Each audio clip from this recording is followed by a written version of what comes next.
બાપજી જવા દો.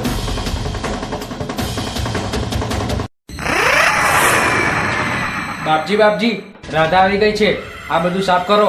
એ અને જલ્દીથી ફેંકી દે.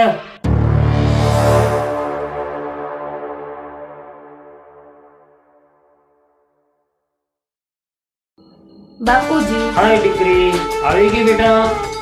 રસ્તામાં આવતા બેટા તકલીફ તો નહીં પડી ને? તકલીફ તો પડી છે અને બહુ મોટી છે. શું વાત છે બેટા? એકવાર બોલ, એનો રાસ્તો થઈ જશે. નહીં બાપુજી, એ હીરોનો રસ્તો તો હું એકલી શોધી લઈશ. બાપજી, રસ્તામાં કોઈ હીરો મળ્યો હતો અને રિક્ષા ડ્રાઈવર હતો. મેડમને હેરાન કર્યા હતા. બોલો બાપજી, એનો રસ્તો શોધી લઈશું. એનો રસ્તો કરવાની કાંઈ જરૂર નથી. મારી દીકરી છે, એ સિંહણ